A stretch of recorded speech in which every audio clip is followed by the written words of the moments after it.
Good morning. Here I am again, Wayne Thush, your board moderator, standing in for Patrick McCarty. He has decided he needs another day off, and he's entitled to each one that he asks for. We provided for it in his contract with the church. So when he asked me to fill in for him this Sunday, he asked if I would not go back into my archives and see if I cannot resurrect a mini message that I gave a year or two or three ago.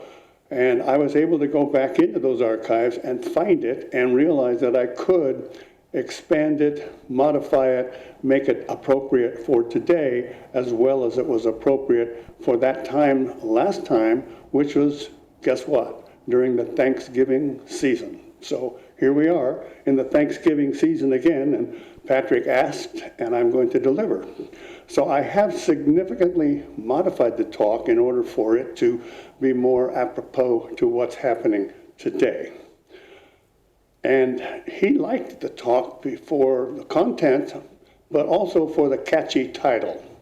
I am going to reserve giving the title until at the end of the talk, and I think he'll figure out why. The title will reflect the thought that all of us could benefit from giving additional consideration to how we celebrate Thanksgiving Day. I propose that we consider it a 3 days in one holiday, sort of like the 12 days of Christmas. Well, this would be the 3 days of Thanksgiving, but not 3 consecutive days, but 3 days in one. The 3 days of Thanksgiving. So, all on the same day. On the first day of Thanksgiving, which I call, surprisingly, Thanksgiving Day, we gather together with members of our own household, and this year, only members of our own household if we're following the COVID-19 guidelines for our area. So we gather together with our household to give thanks to the divine for all the things that we do have, and we are truly blessed with so much. Even though this year, on Thanksgiving Day, we will miss the faces that are usually at our dining room table. This year's Thanksgiving is shaping up to be one of the least family-oriented Thanksgivings ever, and I hope it is the truth next year at this time when maybe we can all really get together. We're going to be separate from those family members who live out of town or in different households. So how are we going to make this Thanksgiving special? How are we going to make it feel normal? It won't be completely normal, but we can make it feel better than maybe we're imagining. We've got to make it special. How can we do that? I have a few ideas to share with you, and we'll see if you agree with these ideas. One of the ways you can make it seem more normal is to order for pickup or delivery a full Thanksgiving dinner, which is what I did at Oliver's. I ordered one for 8 people. And of course, there's only Nancy and me in the household. And I thought, well, we'll have leftovers one day or 2 or 3, or I knew that was too much food coming our way. So I canceled that order, and I decided instead to do what I noticed that Oliver's had in their delicatessen on this last Wednesday when I was there. They have all the fixings that you might want a la carte in their delicatessen. So you can pick out the turkey, white meat, dark meat. You can pick out the dressing. You can have mashed potatoes, the other kind of potatoes. You can have that red stuff, cranberry sauce. You can pick everything you want, including, of course, gravy and pumpkin pie. So that's what we're going to do this Thanksgiving, just Nancy and me at home alone. Our daughter won't even be with us because although she lives in town, she has a daughter who lives down in Santa Cruz who is not coming home. So she and her other daughter are going to Santa Cruz for the Thanksgiving holiday, even though, who knows, maybe they're not supposed to. You might plan to do something similar to what Nancy and I are doing now, going to a deli counter and selecting just the Thanksgiving Day type of foods that you want for the size of your household. Or here's another idea. How about trying some foods that you never, ever have tried before? For us, it could be all sorts of different kinds, like Thai food. We occasionally have Japanese or Chinese food, but I've never tried Thai food. You might want to try something entirely different from what you normally have. And that way, you would take a chance, and then you'd be able to let all your friends and family know what a wild and crazy person you are. And you would be able to let them know how well you loved or maybe didn't love that different food. Whatever you do, though, don't forget some form of dessert. If your family is dispersed in different locations, then you might need to do something that our family has decided to do. We're going to Zoom each other. This year, Zoom has made an offer to everybody, and let me read it to you here. As a thank you to our customers, we will be lifting the 40-minute limit for all meetings globally all day on Thanksgiving Day. That means you're not going to be limited to merely 40 minutes. And if you have a large family on Zoom, it would take longer than 40 minutes. So thank you, Zoom. It turns out one of our granddaughters in Southern California says that she can handle the coordinating of the Zoom gathering for our family. Excuse me. I'm sure that there are a number of other ways that your family could get face-to-face communication. There must be something similar to Zoom on the internet, and I'll bet you a young member of your family could, in fact, help you figure that out. Well, that's the end of my first day of Thanksgiving.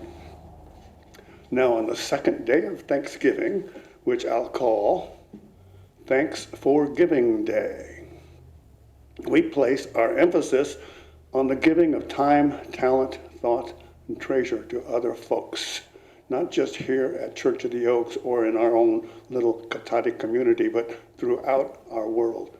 We give all those 4 T's to other people. But due to COVID-19, we cannot go and help like gatherings of homeless people who normally get fed during this particular day, because they're stuck where they are too. So what I would like to suggest for you is to concentrate on the future for the homeless, for the needy, for the ailing, for those who are alone. You can't do much on Thanksgiving Day to help these folks, but you can plan how to help them in the future. And in fact, if you haven't already done so, you might actually sit down and do what our minister has suggested we do. You already have in mind probably a charity that you want to devote some of your time and energy to, something that you possibly feel passionate about. Because you can't go do anything about that day on Thanksgiving. You can, in fact, sit down and plan, select, and decide what you're going to do, who you're going to help, and how you're going to do it, and then make a plan for later during the year or during this next year. Here's a few other ideas to help you on Thanksgiving Day. You need to reach out to those of people who you think might be alone and would like to have a chat with a friendly person or a family member who can't even be a part of Zoom.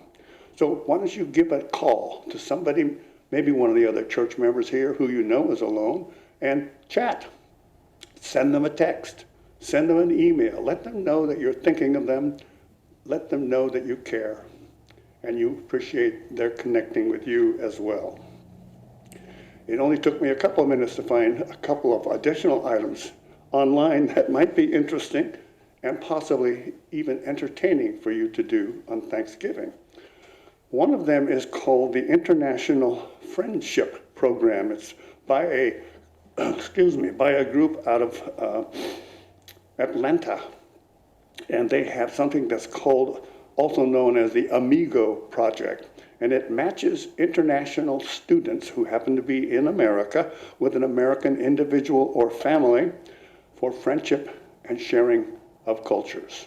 It would require an online, a virtual meeting at least once, and then contacts regularly throughout the year. That's one idea. Another one I found kind of interesting. It's called 86-it Plogging Party, excuse me. The 86-it is a method of getting rid of something you don't want, something or someone. That something or someone is no longer welcome here. So this is part of the Keep America Beautiful routine.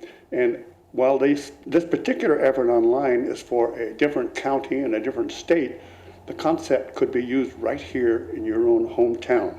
So what they recommend you do is, as you take your daily walk, you use a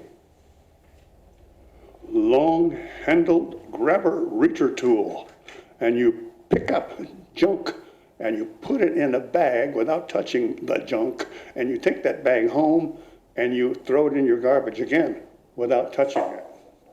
I'm going to drop that there.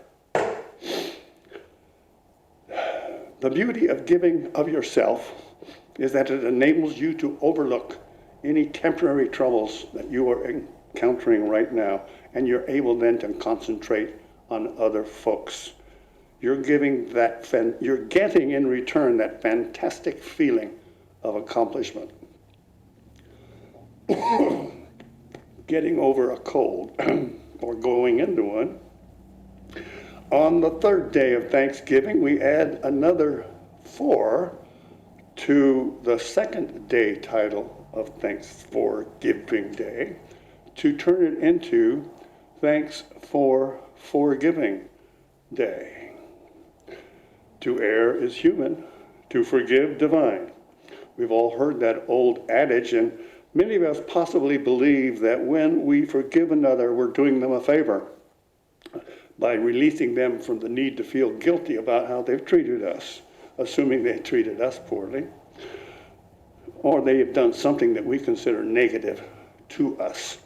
The reality is that when we forgive another, we are freeing ourselves from the hurt of the pain and anger and resentment that we are harboring over perceived or actual slights. Letting go of the hurt helps to build our self-esteem because it demonstrates our willingness to move out of the victim role and take our own personal power back. So to make this truly a Thanks for Forgiving Day, first you have to decide whom you are going to forgive. Here's the small list of potential forgiving targets. Individual family members who you feel have hurt you. Politicians whose policies seem to harm rather than help. I can think of a few. Complete strangers who cut you off from traffic. All of those whose actions cause you to frown or even to weep. But most of all, how about forgiving yourself? Forgive yourself for thoughts, feelings, words, and actions, or inaction in the face of need. You need to let it all go. You need to forgive yourself. You need to heal yourself. Should any of you decide to implement any part of this proposal that I've outlined here to create the 3 days of your Thanksgiving, I give my own personal thanks. And I promise that even if none of you implement any part of this proposal, I won't blame you. I won't hold it against you.